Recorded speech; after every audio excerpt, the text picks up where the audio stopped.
Hi, welcome to another one of my Writers Recommend. I'm so excited that I have Jennifer Saint here with us today. Hi, Jennifer. Hi. I call you Jennifer. I don't think I've called you Jennifer before. I usually call you Jenny. Yeah, I usually go by Jenny, yeah. It felt very formal all of a sudden. Yeah, it's Um, it's my Sunday name. okay. So yeah, thanks so much for joining us. So I'll just explain for those who may not know what's going on here.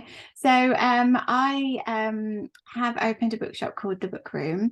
The kind of unique selling point, if you like, of The Book Room is this writers recommend section where I ask writers within a genre to come and curate a list of their favorite books or the books that they always press into people's hands within that genre. So it might be the genre they write in, or it might be the genre they just love talking about or reading about. And so Jenny has very kindly put together a list, a curation for you of Greek myth books because she writes in that genre. So oh, Jenny, I love your story. I've got, I'm going to have to talk about this because I reference your story all the time to aspiring writers. So this was your debut, wasn't it? That's right. Ariadne, yeah. So the story that I love about Jenny is that you set yourself a New Year's resolution, didn't you? I did. So I always get the years confused, especially since Yeah. the pandemic when all time Yeah. has ceased to mean anything. But it was 2019. So it was the 1st of January that I just decided I'd been kind of dabbling with writing all of my life. I'd been kind of starting things and never ever getting more than kind of a chapter in before I just abandoned them. And I just wanted to write something from start to finish by the end of the year. That was the goal. That was the only kind of pressure that I put on myself to just say, I'm going to have a finished story. And I had this idea about Ariadne. It had been swilling around in my head since the summer. And I just knew that I could write it. I knew that I could finish it. And that was all I wanted to do. So I did. I started writing on the 1st of January. And it really just took momentum. I think I was in a job, I was teaching, and I'd kind of got to the point where I was, what I can look back now and just say I was really burnt out. I was Mm. really struggling to kind of keep my head above water, kind of emotionally. And writing was just this refuge in that time. And so I wrote and wrote and wrote and wrote. And by the summer, I actually had a completed first draft. So kind of ahead of the timeline I'd set myself. And at the same time, I'd seen on Twitter that a literary agent that I had like a literary crush on, you might say, was looking for a novel about that was an ancient Greek myth retelling. Mhm. And she was auctioning for charity a critique of somebody's first three chapters. Oh, And so wow. I bid on that. I won that prize. And I sent it to her. She's Juliet Mushins. Oh, yeah. And she loved it and she signed me. And Wow. so I'd set the goal that I wanted to just have a completed first draft, but I'd had the completed first draft. I signed with Juliet, who was my dream agent, and actually by November that year we'd sold the book and I had a book deal. So it happened See very what quickly. I found so incredible because you did one of my 12 days of Christmas writing advice last Christmas, didn't you? And at Yeah. the time that you I think you were day 12, and these writing advices are also on the website as well, so you can find them on there. But at the time that that came out, you were Waterstone's book of the month. Yeah. And it was just incredible because only 2 years before you'd set this New Year's resolution for yourself. And it Yeah. just goes to show, doesn't it? It was on an incredibly fast timeline. And I think that's, I mean, sometimes it takes years and years, and sometimes it can happen really quickly. That's what I seem to have learned about publishing, that it moves at warp speed or it moves at a snail's pace. And that was a quick one. And what, just before we move on to your second book, but tell us what was it about Ariadne that just sparked something in you? Why was it her story that you were drawn to initially? So I'd always loved Greek mythology, and my children had got to an age where I was telling them Greek myth stories, and we got the you know the kind of the Usborne versions and all the rest of it. And I was reading Theseus and the Minotaur to my son Ted, and he just asked me about Ariadne in the story. You know, we got to the end of it, and he said, "Oh, hang on, where did she go? What happened to her? Why is it all about Theseus? Because she performed this really important role. She actually enabled Theseus to survive the labyrinth and defeat the Minotaur." And when my son said that to me, it really reminded me of at university when I read Ovid's Heroides. And actually, Ovid had Ariadne in this. This is like a collection of letters that he wrote in the voices of female protagonists of mythology. And he had a letter from Ariadne to Theseus, which said exactly what my son had said, which said, "Hang on, Really? you've gone back to Athens, and you're going to be performing to adoring crowds and telling them about this feat that you've achieved. But what about me? You know, don't forget to include me." And of course, she was left out of that story. And so that just made me think there is a great story there to tell, and I think it needs to be told. And so Mm. I decided that I would tell it. So that was back at university that you first came across her in that way, Yeah. and that idea, just kind of a seed was planted, and it took, you know, all those years to come to fruition. Well, that's it. So I think on the one hand, things happened very quickly for me, but on the other hand, I Yeah, think this it's was a always novel there. that had been kind of in the making for by that point, it must have been kind of 15 or more years, I think. Wow, incredible. So let's talk about, because this is the, I mean, you can buy Ariadne from the bookshop, of course, but this one is the one that's going to be top of your curation and with your list around it. So tell us about Elektra. Oh my God, I just love this cover so much. It's so cool. I know, just watching it I shine. know, it's gorgeous. I just love the Um, green and everything. It's lovely. I think I've been so lucky with my cover designer because I've got the same designer across all of my books, Michaela Alcano, and she's so talented. So Elektra is my second novel, and having written Ariadne's story, I think that really whetted my appetite for exploring female rage, and this very kind of righteous and justified anger that the women in Greek mythology feel, about the way that they are ground down by this oppressive, all the repressive patriarchal structures around them. And the kind of sort of, I suppose, like the epitome of an angry woman of Greek mythology who's been very much vilified and maligned for that anger, would be Clytemnestra, who is Electra's mother. Mhm, And a lot of people have heard of Clytemnestra. Electra, although she's a very famous character in Greek mythology, I don't know if she's as immediately recognizable to everybody. mhm, But Clytemnestra's story is that she's married to Agamemnon, who's the leader of the Greek army. Again, he leads the Greek army to war against Troy. And in order to do so, he does something unspeakably terrible to Clytemnestra. And the cost of this war is female suffering. mhm, And that's an idea that has been explored in other novels. And you have things like The Silence of the Girls, which is told from the perspective of the captive women of the mhm, Trojan War. This is about the women on the other side of that war.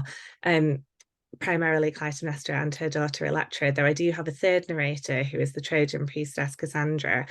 And it's really about this kind of momentous event in Greek mythology, this war that everybody knows the stories, and we will talk a little bit about some of those stories as well, of Achilles and Agamemnon and these warriors who are on the battlefield. I just wanted to explore it from that female perspective. mhm, mhm, And the ripple effects of that war and the way that it reaches out and consumes all of these other lives as well. So Electra is Agamemnon's daughter, and she grows up in her father's absence, mythologizing this man, idolizing this parent who is not part of her life, all the while building this terrible resentment against the mother who is there. yeah. Um, and so it's an exploration of the dynamics between the two of them. Yeah, and it's also a common kind of modern story as well, isn't it? Like the single mothers get such a hard time, and the dads are kind of that are absent are idolized. It's exactly the same thing. I was talking to a friend about this yesterday.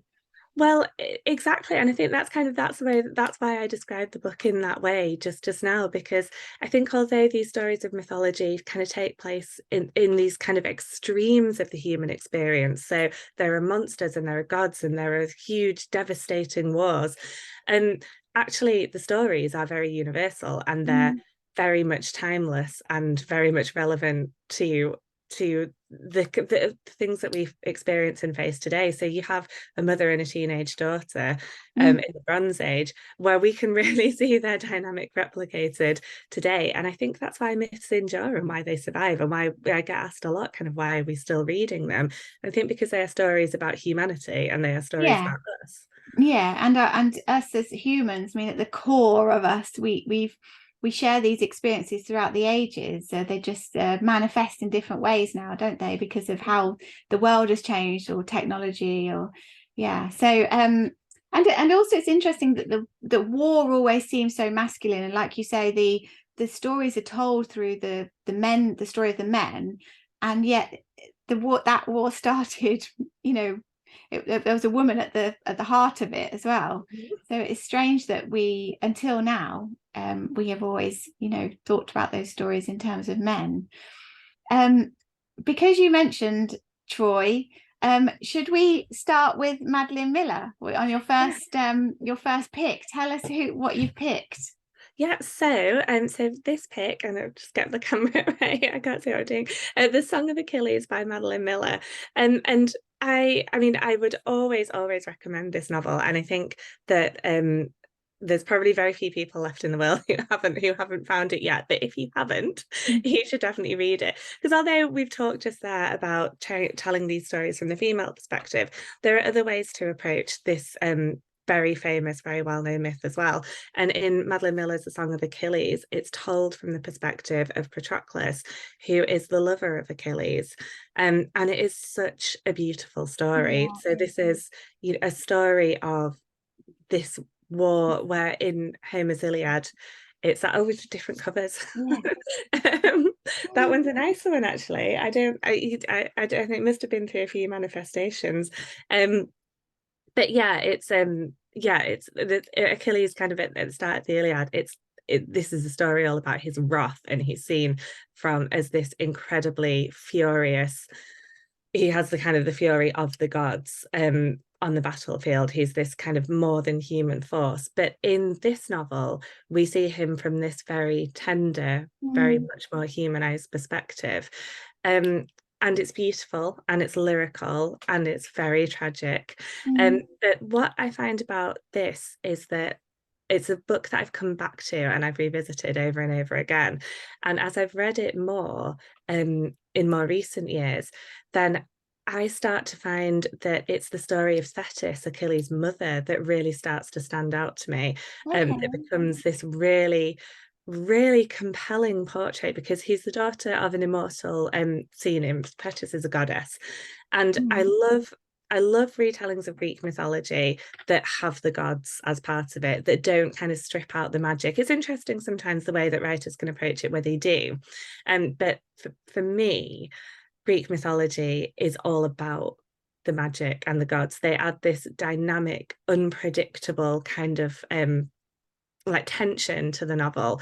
And Thetis just I think the way that Madeline Miller portrays her, she is so different to the mortal characters. Her perspective is so much kind of broader and very alien and very savage and cruel in a way that ancient mythology really is. But the realization that she comes to at the end, I find her transformation, her arc, perhaps just one of the most beautiful and poignant that I think Mm. I've ever read. Mm. She knows that her son has chosen a short but glorious life instead of a long life that's of kind of no note that will never be remembered. And I find that to explore how a mother copes with that is just it's so powerful. I mean, she was kind of like in this telling, like the ultimate helicopter mother, wasn't she? Yeah, she is. Yeah, and she's wildly unsympathetic Mm. through most of the novel. Like, absolutely, she's the antagonist. So I'm not saying that I suddenly understand and relate to her all the way through. I find it, I mean, I think I do enjoy coming across female characters who are just unapologetically strong and powerful and not interested in being liked. Mm. Yeah, well, that's her. Yeah, that's definitely her.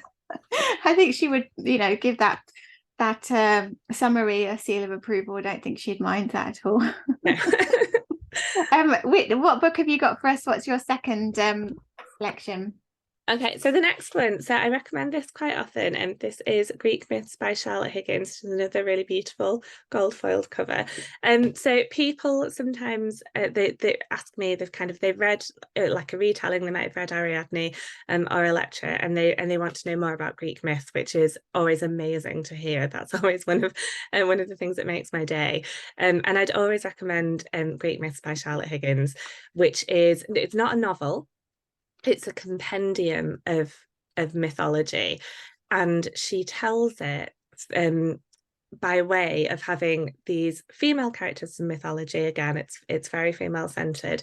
They weave the stories of mythology onto tapestries, and it is such a clever way to construct the novel, because the act of weaving in so many ways echoes the act of storytelling. Mm. And it's a skill that is very much associated with women, and in the ancient world, that was a hugely important part of a woman's life.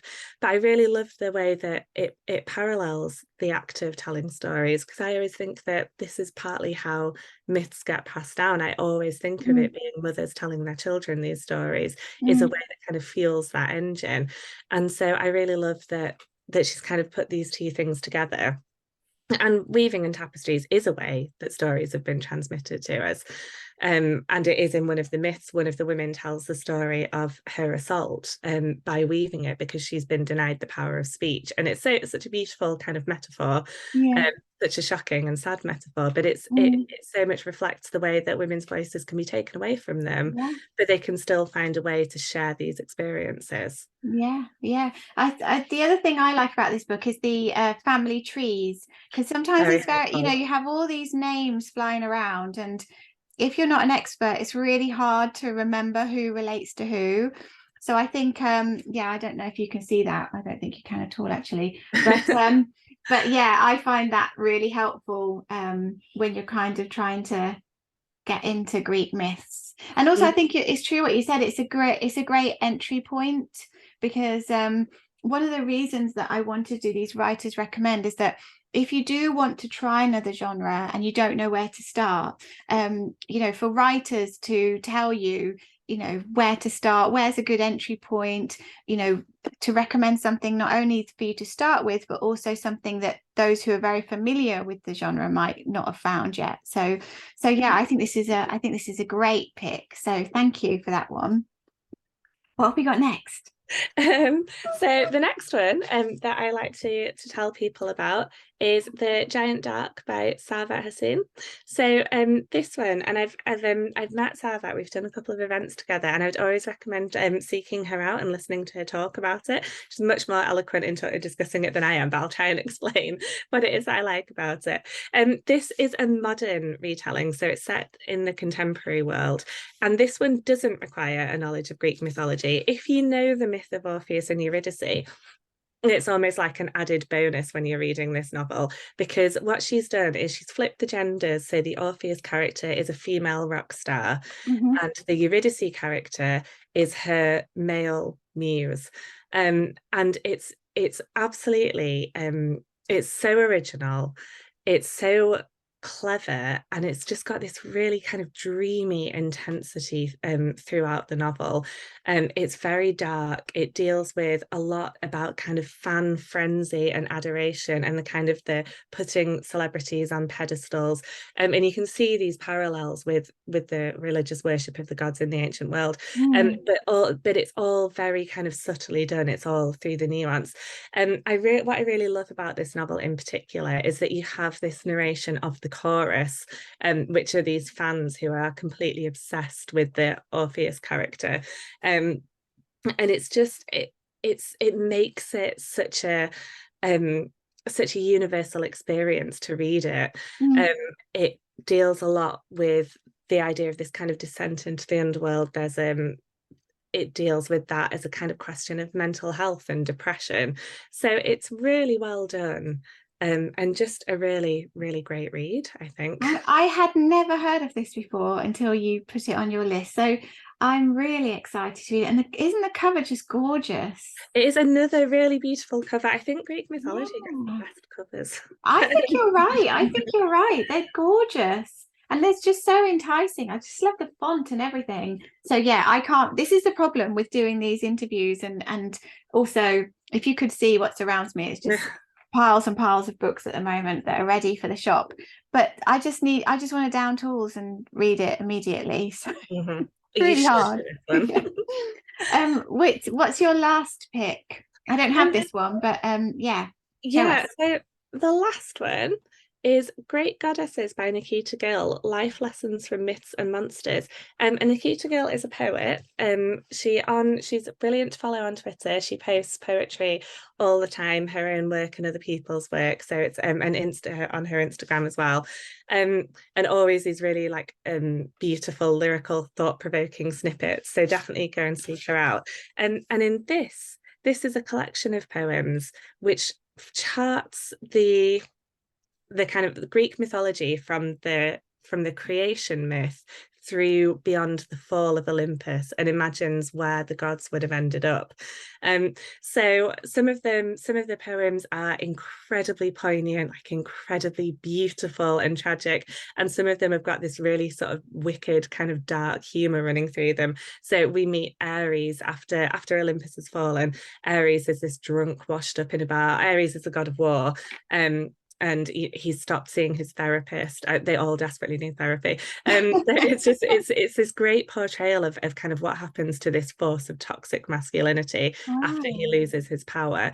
Hera, the wife of Zeus, queen of the Mhm. goddesses, she ends up running a refuge for abused women. So in this Oh my kind of God, I'm so turnaround. surprised that's what happened to her because she's not, she can be a bit cruel to women. Exactly. She everything turns around for her, and Oh, she kind right. of makes amends for what she's done before. So it's a really interesting, really original view of all of these immortals. And there are some of the kind of famous mortal women as well. So she has a poem from Ariadne. I think Penelope is in there too. But it's again, you'll notice a theme. It's a female-centered retelling. So this That is sounds mostly the amazing. women of mythology. But yeah, it's just absolutely glorious. I can't wait to get those copies in. Yeah, sounds like Hera may have realized that she was in a coercive and controlling relationship. Yeah, that's exactly it.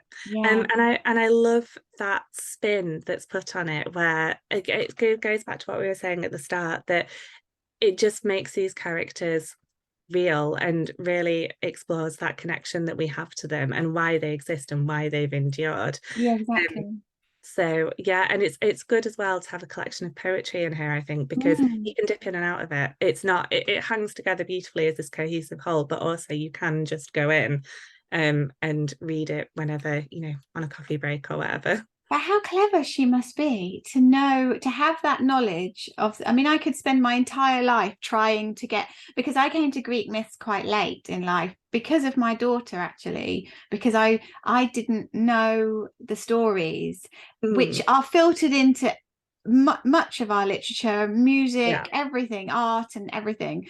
So I didn't have that kind of grounding. So I was insistent to myself really that she would know these stories. So I started reading them to her when she was 3 or 4. And she does mention them now, and she can liken them to movie storylines and things like that. So yeah, I mean, but I could spend my whole life trying to get to grips with it. And yet Nikita Gill has managed to not only get to grips with it, but then turn it into poetry. I find that incredible. I also find it incredible, especially because poetry to me seems like a really unfathomable skill. I don't know how people I write know. poems. They're so mysterious, these poets, aren't they? I remember Mm. when I was doing my MA at University of East Anglia in creative writing, and there was the poet cohort. And when they kind of walked by us, we just thought, oh my God, they're so clever and cool and mysterious. Exactly. There was this kind of hushed silence that fell among us prose students because the poets were going by. Yeah, I completely relate to that. But yes, she's very lovely, I think, in real life. So she's not an unapproachable poet, but Yeah, and she she is seems to incredibly stretch talented. herself among. I saw there was another poetry selection collection that she'd done for kind of teens as well, Yeah. teenage women, girls, Hmm. that I was interested in stocking in the shop. So she seems to be able to use poetry to kind of reach out to lots of different people, which is such a skill, isn't it? Yeah, and actually you've reminded me that I definitely want to get that collection that she's written because Yeah. that also looks Yeah, I've got incredible. it written down somewhere. I'm going to look it up after this. Well, thank you so much, Jenny. It's so interesting to hear your picks, and just thank you for the time of putting them together. And I think you've picked. I mean, actually, one of the books that you picked that I couldn't actually get my hands on, in terms of stock, was a cocktail book. Yeah, by So Liv you've tried to think really widely across the genre. It's not just, the novels. But yeah, tell us about that just in 30 seconds, because that sounded amazing. It's Nectar of the Gods by Liv Albert, and it's a collection of cocktail recipes, each one based on a myth. So you can learn about mythology and drink at the same time. I don't know how much of it you'll recall at the end if you work your way through the book. Just imagine you could have I have a Friday cocktail hour with my neighbor every so often. Imagine if you did that and had it based on Greek myths and made it an educational experience. Yes, definitely. I Maybe think not one to do with the kids. maybe not. No, but that's really good and would make, I think, a great Christmas present. Um, Yeah, but definitely. there's so much that you can do with Greek mythology. So yes, I didn't just want to kind of pick for novels. I wanted to spread it a bit because there's so many ways people can approach and access Greek myth, whatever your reading preference is. So Yeah. there's something there for everyone. Well, thank you so much. And thank you for joining us to explain why you picked these books. You're welcome. Thanks for having Thank me. you. Bye. Bye.